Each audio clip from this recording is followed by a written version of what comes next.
Hello guys, कैसे आप सब लोग। आज है 13 मई, टाइम हो रहा है 4:22। आपके सामने बीटीसी का चार्ट ओपन है।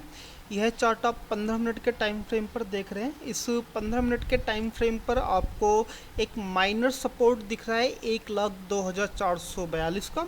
और वहीं अगर हम इसके मेजर रेजिस्टेंस की बात करें तो एक मेजर रेजिस्टेंस बन रहा है 1,03,726 का। देखो, मैंने यहाँ पर मेजर रेजिस्टेंस क्यों बोला, तो देखिए मैं आपको इस चार्ट को थोड़ा सा जूम आउट करके दिखाता हूँ, तो फिर आपको यहाँ पर पता चलेगा। यहाँ पर देखिए, ये जो रेजिस्टेंस है, यहाँ पर मार्केट कितने लंबे टाइम से कंसोलिडेशन में है। ठीक है, अगर हम एक मोटा मोटा निकालें तो देखो, एक कैंडल है यहाँ पे 15 मिनट की। ठीक है, तो ये पूरा की पूरी ये जो कैंडल्स की ये जो रेंज आप देख रहे हैं, ये करीबन 7 या 8 घंटे के आसपास की है। ठीक है, एंड देन आपको पता ही है कि मार्केट में जितना लंबा कंसोलिडेशन होता है, मार्केट उसको ब्रेकआउट उतनी आसानी से नहीं कर पाता। तो हम यहाँ पर मानकर चल रहे हैं कि भाई मार्केट एकदम से इस वाली रेंज को एकदम से ब्रेकआउट नहीं दे पाएगा। ठीक है, अगर ये ब्रेकआउट दे भी पाएगा तो इसको कम से कम नहीं तो एक लंबे अच्छे खासे कंसोलिडेशन की भी ज़रूरत पड़ेगी। तो फिर चलिए, ये तो रही 5 मिनट की कहानी। अब सॉरी, ये तो रही 15 मिनट की कहानी। अब हम चलते हैं 5 मिनट के टाइम फ्रेम पर, देखते हैं कि किस तरह की कंडीशंस यहाँ पर बन रही हैं। तो देखो, 5 मिनट के टाइम फ्रेम पर हमें यहाँ पे अच्छी खासी देखो कंसोलिडेशन तो देखने को मिल रही है। ठीक है, लेकिन हम यहाँ पर कोई ट्रेड एग्जीक्यूट नहीं कर सकते। रीज़न क्या है? बड़ा सिंपल सा रीज़न है कि हमारे पास काफ़ी नज़दीकी में एक रेजिस्टेंस है। ठीक है, जो कि मुझे मालूम है कि ये इस रेजिस्टेंस को रिस्पेक्ट करेगा मार्केट, एंड देन यहाँ से आपको सेलिंग देखने को ज़रूर मिलेगी। ठीक है, तो यहाँ पर हम ट्रेड फिर हम कैसे ले सकते हैं? तो भाई सिंपल सी बात है, मार्केट को अभी यहाँ पर ना थोड़ा सा टाइम निकालने दीजिए, कंसोलिडेशन निकालने दीजिए। ठीक है, या तो मार्केट यहाँ पे टाइम निकाले, एक अच्छी खासी कंसोलिडेशन दे 15 मिनट की या 20 मिनट की, या फिर मार्केट यहाँ से एक रिजेक्शन कैंडल बने, थोड़ा सा डिप करे, एंड देन डिप के साथ फिर ये ऊपर की तरफ जाए। ठीक है, तो ऐसे में हम यहाँ पे एक ट्रेड एग्जीक्यूट करने के बारे में सोच सकते हैं। इससे पहले तो हम यहाँ पे कोई ट्रेड एग्जीक्यूशन नहीं करने वाले, सिर्फ और सिर्फ वेट करेंगे कंसोलिडेशन का या फिर करेक्शन का। तो चलिए भाई, आज के लिए ये जो कहानी थी ये तो काफ़ी है, एंड देन अब मिलते हैं किसी एक अच्छे खासे ट्रेड पर। हे दोस्तों, यहाँ पर हम शायद एक क्विक ट्रेड ले सकते हैं, क्योंकि चलो पहले एक ट्रेड ले लेते हैं, तब बाद में आपसे बात करते हैं। एसएल रहेगा जस्ट यहाँ पर 1,03,401, 401 का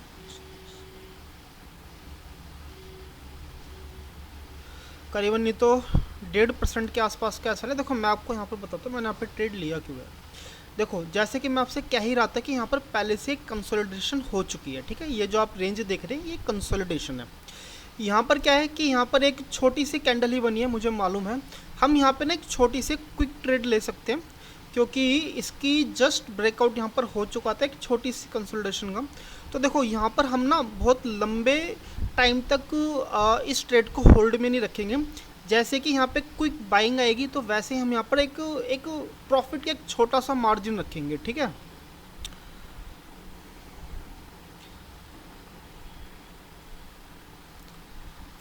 तो देखो, अगर यहाँ से मैं यहाँ से बहुत छोटा सा ही ऐसा रखने वाला हूँ $224 के आसपास का, एंड देन हम यहाँ से ट्राई करेंगे कि जैसे ये कैंडल क्लोजिंग दे तो हम एक छोटा सा प्रॉफिट रखें, क्योंकि देखो, इसके आसपास ना सेलिंग तो आएगी, ये तो मुझे 100% मालूम है।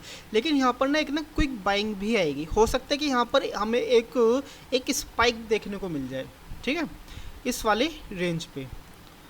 तो फिर चलिए, अभी इस कैंडल की क्लोजिंग में 2.5 मिनट के आसपास का टाइम है। ठीक है, तो फिर चलिए, अब हम आपसे 2.5 मिनट बाद मिलते हैं, एंड देन मुझे यहाँ पर थोड़ा सा कॉन्फिडेंस है कि यहाँ पर विदाउट स्पाइक के ये कैंडल क्लोजिंग दे, एंड देन थोड़ा बहुत एक प्रॉफिट का एक एज लेकर के बैठे हम यहाँ पर, और इसको ट्रेल कर पाए। ठीक है, और कोशिश रहेगी कि यहाँ पर एक स्पाइक देखने को मिले। तो चलिए फिर मिलते हैं अब 2 मिनट बाद आपसे।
हे दोस्तों, इस ट्रेड की होल्डिंग की अगर मैं यहाँ पर बात करूँ तो सबसे बड़ी प्रॉब्लम ये है कि यहाँ पर एक स्पाइक देखने को मिल रही है। ठीक है, ओके, तो शायद यहाँ पर हमें एसएल ही देखना पड़ेगा, क्योंकि यहाँ पर एक रिजेक्शन कैंडल यहाँ पर देखने को मिल रही है। ठीक है, जैसा हमने यहाँ पर सोचा था कि हम एक क्विक ट्रेड से यहाँ से निकल जाएंगे, तो शायद एक छोटा सा एसएल लेकर के ही यहाँ से निकलना पड़ेगा।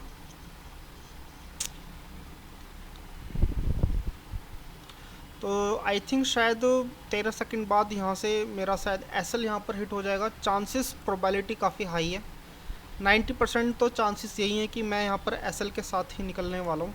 ठीक है, ओके, तो फिर चलिए देखते हैं कि यहाँ पर क्या हम बच पाएंगे।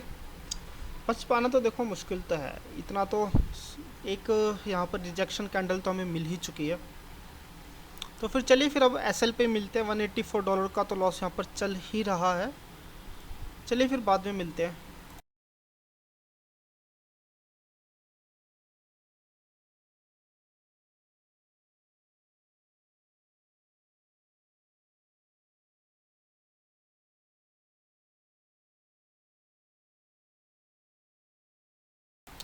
तो हाँ जी, यहाँ पर मेरा एसएल हिट हो चुका है। तो देखो, मैं आपसे पहले ही यहाँ पर कह रहा था कि यहाँ पर मुझे एक क्विक ट्रेड चाहिए। ठीक है, एंड देन हमारा जो रेजिस्टेंस था वो थोड़ा सा दूर था। मैं यहाँ पे चाह रहा था कि एक क्विक ट्रेड के माध्यम से एक छोटी सी एक स्पाइक या फिर एक छोटी सी एक बाइंग ट्रेड मिल जाए, जिससे हम थोड़ा बहुत यहाँ पर प्रॉफिट ले सके। ठीक है, लेकिन जैसा कि आपके सामने है, एक रिजेक्शन कैंडल के बाद तुरंत हमारे यहाँ पर एसएल हिट हो चुका है। तो ये करीबन जो एसएल रहा होगा ये 0.5% के आसपास का ही होगा, इससे ऊपर का नहीं होगा।